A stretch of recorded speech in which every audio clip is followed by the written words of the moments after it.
ओम श्री गणेशाय नमः। प्रिय स्नेहीजनों, आप सभी लोगों का मेरे YouTube चैनल सनातन संस्कृति शुक्ला जी में हार्दिक स्वागत है। आज ही मेरा 100 सब्सक्रिप्शन पूरा हुआ है। इसके लिए मैं आप सभी का हार्दिक अभिनंदन करता हूं और आप लोगों का सहयोग इसी तरह से मिलता रहे। आइए ईश्वर वंदना के साथ हम आज की कथा प्रारंभ करते हैं। लोकाभिरामं रणरंगधीरं राजीवनेत्रं रघुवंशनाथं कारुण्यरूपं करुणाकरं तं श्रीरामचन्द्रं शरणं प्रपद्ये। जय श्री सीताराम। बंधुओं, आज आपके सामने हम अहिल्या उद्धार की कथा कहते हैं। अहिल्या उद्धार की कथा अनपायनी है। अनपायनी कथा, अनपायनी अर्थात जिसके पैर ना हो। एक पाषाण की प्रतिमा जिसके न पैर हो, न हाथ हो, न मुंह हो, किसी तरह से हिल ना सकती हो। आज उसी के बारे में हम कथा कहेंगे। जब विश्वामित्र जी के आश्रम से राम आगे बढ़ते हैं जनकपुरी की तरफ धनुष यज्ञ के लिए, उसी समय रास्ते में एक आश्रम दिखाई पड़ता है, निर्जन आश्रम।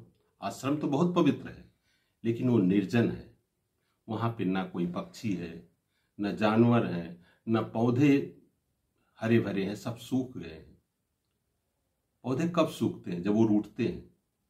पौधे भी रूठ गए हैं। वहां पे एक भी जीव जंतु वहां पे दिखाई नहीं पड़ता है, लेकिन उसकी रम्यता बहुत ही अच्छी है। जब उसको भगवान राम देखते हैं तो अपने गुरु से प्रश्न करते हैं। विश्वामित्र जी से वो प्रश्न करते हैं। पूछा मुनि शिला प्रभु देखी, सकले कथा मुनि कहा बिसेखी। रास्ते में उस आश्रम में एक उनको शिला दिखाई पड़ती है। भगवान राम जिज्ञासावश उस शिला के बारे में गुरु जी से प्रश्न करते हैं, ये कैसी शिला है? तब विश्वामित्र जी ने उनको पूरी कथा सुनाई।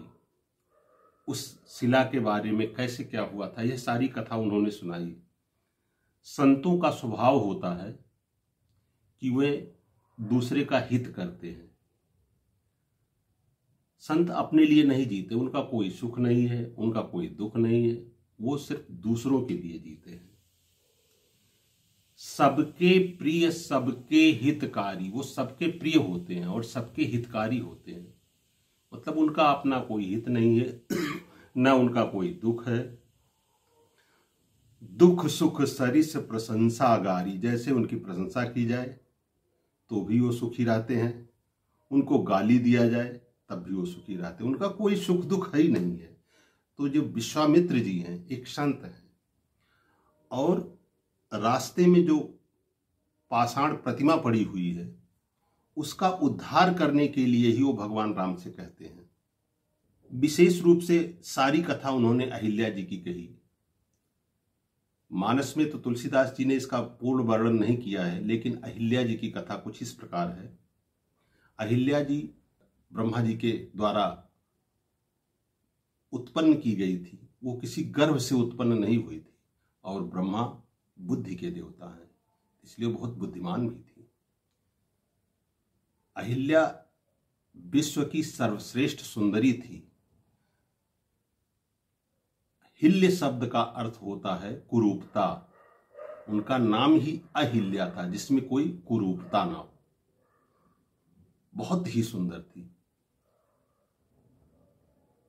ब्रह्मा जी ने सोचा कि अब इनका विवाह किसी ऐसे व्यक्ति से किया जाए जो जितेंद्रिय हो, जो साधु हो, संत हो।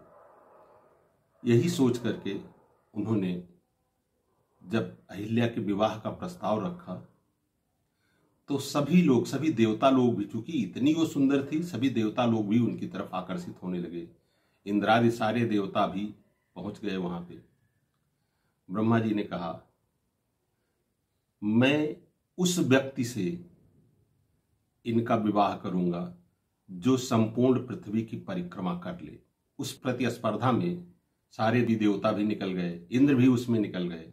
गौतम ऋषि के आश्रम में एक गाय थी, धेन, जो एक बछड़े को जन्म दे रही थी। बछड़े का 2 पैर और मुंह बाहर निकला हुआ था और आधा शरीर पेट के अंदर था। कहते हैं ऐसी गाय जो बच्चा दे रही हो, जिसमें बछड़े का मुंह और 2 पैर यानी आधा शरीर उसका निकला हुआ हो और आधा गाय के पेट के अंदर हो, तो उसको पृथ्वी समान माना गया है। गौतम ऋषि जी इस बात को जानते थे। उन्होंने सर्वप्रथम उस गऊ की परिक्रमा कर ली। परिक्रमा करने पर उनका पृथ्वी लोक का पूरा परिभ्रमण माना गया। और भी एक चीज है, ऐसी गाय जो इस तरह की अवस्था में है, यदि उसको संकल्प लेकर के किसी उपरोहित को, किसी पंडित को अगर दान करने का उस समय अपना संकल्प ले लीजिए, तो ऐसा माना जाता है कि हम संपूर्ण पृथ्वी लोक का दान कर रहे हैं। तो इस तरह से गौतम ऋषि जी ने वो परिक्रमा करके जब ब्रह्मा जी के पास गए, सर्वप्रथम वो पहुंच गए। ब्रह्मा जी ने अपनी पुत्री अहिल्या को उनको दे दिया, उनके साथ विवाह कर दिया। अहिल्या जी अपने आश्रम में आकर के सुखपूर्वक अपने पति के साथ रहने लगी। उधर देवों के राजा इंद्र भी अहिल्या की सौंदर्य पर एकदम आसक्त हो चुके थे। तो एक दिन चुपके से गौतम ऋषि की अनुपस्थिति में वो उनके आश्रम में गए और अहिल्या से प्रणय निवेदन किया। अहिल्या जी भी कौतूहलवश उस प्रणय निवेदन को ठुकरा ना सकी, क्योंकि उन्होंने सोचा ये तो देवराज इंद्र हैं। अहिल्या ने भी उसे स्वीकार कर लिया। इसमें अहिल्या का दोष था। कुछ जगहों पर लिखा गया है कि इंद्र ने छल के द्वारा अहिल्या के साथ संबंध बनाया था, लेकिन ये गलत है। अहिल्या ने उनके प्रणय निवेदन को खुद स्वीकार किया था। रात्रि में इंद्र आए और छल के द्वारा गौतम ऋषि को नहाने के लिए, स्नान करने के लिए नदी पे भेज दिया। उस समय ये अहिल्या के साथ अपनी वासना की तृप्ति किए। वाल्मीकि रामायण में तो यहाँ तक कहा गया है कि अहिल्या ने कहा, हे इंद्रदेव, मैं कृतार्थ हुई। इंद्रदेव भी खुश होकर के कहे, सुमुखी, मैं भी बहुत प्रसन्न हूं। ऐसा करने के बाद जब वो निकलने लगे तो मुनि वेश धारण कर लिए थे। गौतम ऋषि के वेश में ही वो आए थे। उनका उद्देश्य गौतम मुनि का रूप धारण करके अहिल्या को छल के द्वारा प्राप्त करना नहीं था, बल्कि वो वहां से मुनि वेश में इसलिए निकल रहे थे कि लोग देखें तो समझे कि ये गौतम ऋषि ही जा रहे हैं। संयोग से उसी समय गंगा जी से वापस लौटते समय गौतम ऋषि भी उस आश्रम में आ गए और उन्होंने अपने ही रूप में जब देखा कि दूसरा कोई व्यक्ति है, तो अपने तप बल के द्वारा जब देखे कि ये तो देवराज इंद्र हैं, उन्होंने उसी समय उनको श्राप दे दिया। चूंकि इंद्र देवताओं के राजा हैं और इंद्रलोक में भोग बहुत है, चूंकि भोग करने वो एक ऋषि के आश्रम में आया और ऋषि की पत्नी के साथ भोग किया, तो ऋषि को तो बड़ा कष्ट हुआ। उन्होंने कहा, जाओ तुम रोगी हो जाओ। उन्होंने इंद्र को रोगी होने का श्राप दिया और अपनी पत्नी से कहा, बाबा ने अपने रामचरितमानस में लिखा है कि गौतम ऋषि ने अपनी पत्नी को पाषाण होने का श्राप दिया था, जबकि वाल्मीकि रामायण में महर्षि वाल्मीकि ने लिखा है कि गौतम ऋषि ने उनको कहा, तुम हजारों वर्ष तक अदृश्य रहते हुए इसी आश्रम में भटकती रहोगी, पश्चाताप करती रहोगी, वायु का सेवन करके अनाहार, बिना आहार के तुम यहां पे रहोगी। ये वाल्मीकि रामायण में महर्षि वाल्मीकि जी ने लिखा हुआ है। ऐसा करने पर अहिल्या बहुत दुखी हुई। वो पंचकन्याओं में आती हैं। पंचकन्याओं में अहिल्या, मंदोदरी, तारा, द्रौपदी और कुंती आती हैं। इन लोगों के द्वारा यदि कोई पाप हुआ भी है तो भी उसको पाप नहीं माना जाता है, क्योंकि ये पंचकन्याएं संपूर्ण पापों, इनका नाम ले लीजिए तो संपूर्ण पापों का नाश हो जाता है। ऐसे में अहिल्या ने कहा, हे नाथ, आपने श्राप दिया, मैं उसे स्वीकार करती हूँ। जबकि वो ऋषि पत्नी थी, वो श्राप दे सकती थी, लेकिन उन्होंने श्राप नहीं दिया, उन्होंने उस श्राप को स्वीकार कर लिया क्योंकि उन्होंने गलती की थी। तो ऐसे में गौतम ऋषि को दया आ गई उनके ऊपर और उन्होंने कहा कि जा, तेरा उद्धार उस समय होगा जब अयोध्या के राजा दशरथ के पुत्र श्री राम इस आश्रम में अपने भाई के साथ आएंगे। उनका दर्शन करने मात्र से ही तुम्हारा उद्धार हो जाएगा। इस प्रकार ऐसा श्राप दे करके महर्षि गौतम वहां से चले गए। इधर विश्वामित्र जी के साथ भगवान राम जब आने लगे तब उन्होंने गुरु से प्रश्न किया, आश्रम एक दिख मग माही, खग मृग जीव जंतु तह नाही, पूछा मुनि शिला प्रभु देखी, सकल कथा मुनि कहा विशेखी। मानस में तुलसीदास जी ने लिखा है कि उनको पत्थर हो जाने का अभिशाप दिया था। अब पत्थर दोनों को एक जैसा श्राप क्यों नहीं दिया गौतम ऋषि ने, यह भी आता है, जबकि अपराध दोनों ने एक जैसा किया था, लेकिन श्राप दोनों को अलग अलग क्यों? उनको रोगी क्यों और इनको पत्थर का क्यों? अहिल्या ब्रह्मा जी की पुत्री थी। ब्रह्मा जी बुद्धि के देवता है। बुद्धि जब भोग में लिपट जाता है तो जड़वत हो जाता है। ऐसे में आदमी अपना विवेक खो देता है, पाषाण की तरह हो जाता है। इसीलिए गौतम ऋषि ने उन्हें पाषाण होने का श्राप दिया। जबकि इंद्र भोगी हैं, वो भोगों के देवता हैं, इसीलिए उनको कहा जाओ तुम रोगी हो जाओ, तुम भोग का सेवन ना कर सको, इसलिए उनको रोगी होने का श्राप दिया। मानस में जो तुलसीदास जी ने लिखा है, जब उस पत्थर को देखने के बाद राम ने अपने गुरु विश्वामित्र जी से प्रश्न पूछा कि हे गुरुदेव, यह पत्थर कैसा है? तब विश्वामित्र जी ने भगवान राम को कहा, गौतम नारी श्राप बस उपल देह धरि धीर, चरण कमल रज चाहती, कृपा करहु रघुवीर, कृपा करहु रघुवीर। अहिल्या का जो पतन हुआ था वो काम रज से हुआ था, इसलिए उनका उद्धार कैसे होगा? चरण रज से। आप कभी भी देखते हैं ईश्वर की वंदना की जाती है तो उनके चरण की वंदना की जाती है। हम जब भगवान का प्रसाद भी लेते हैं तो चरणोदक लेते हैं। इसलिए अहिल्या का भी उद्धार भगवान राम के चरण रज से हुआ था।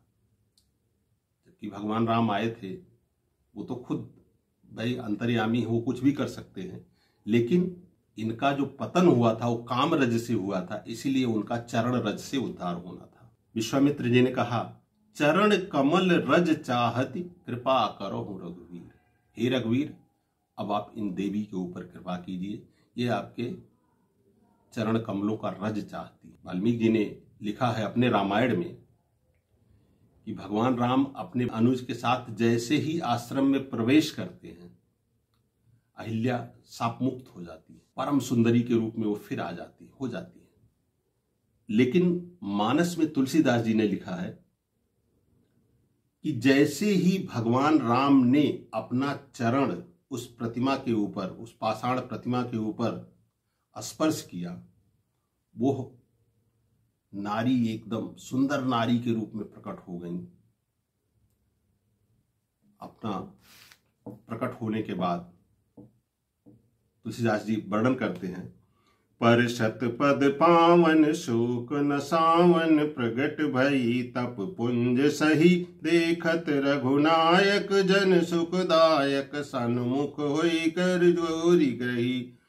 अति प्रेम अधीरा पुलक शरीरा, मुख नहीं आवई बचन कही, अतिशय बड़ भागी चरणन लागी, जुगल नयन जलधार बही। धीरज मन कीन्हा प्रभु कह चीन्हा, रघुपति कृपा भगति पाई, अति निर्मल बानी स्तुति ठानी, ज्ञान गाम्य जय रघुराई।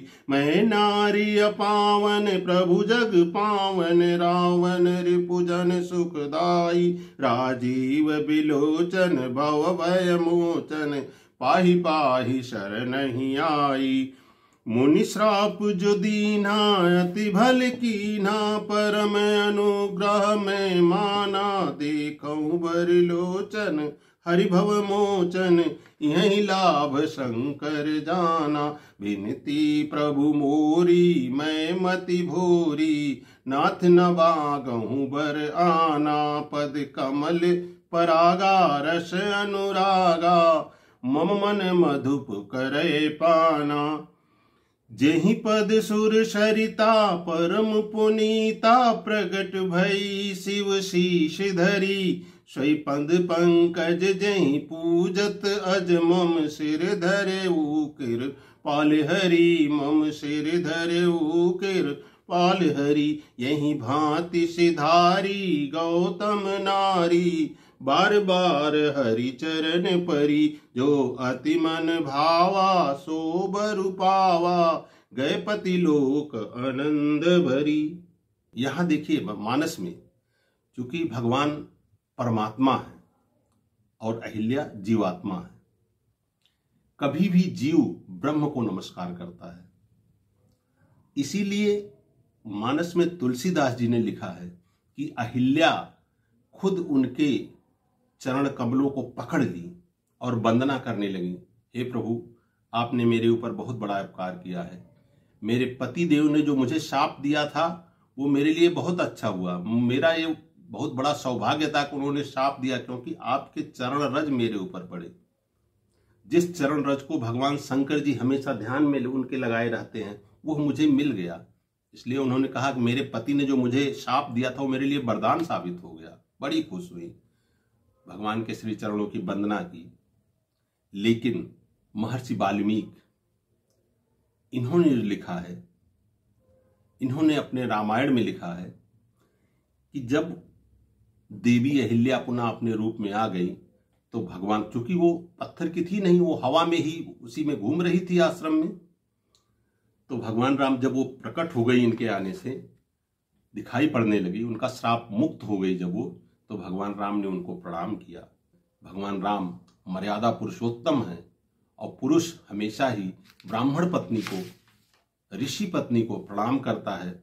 इसीलिए उन्होंने, भगवान राम ने अहिल्या को प्रणाम किया। उसी समय गौतम ऋषि भी आ गए और उनको भी प्रणाम किया। इस तरह से गौतम ऋषि भी अपनी पत्नी को पा करके बड़े खुश हुए और उनको लेकर चले गए। और इस तरह से अहिल्या का उद्धार हुआ। आज की कथा यहीं समाप्त करने की अनुमति चाहता हूँ।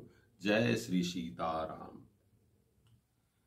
बंधुओं, यदि मेरा यह वीडियो आप लोगों को पसंद आया हो तो कृपया इसे लाइक करें, शेयर करें और इसको सब्सक्राइब करें। धन्यवाद। जय सीताराम।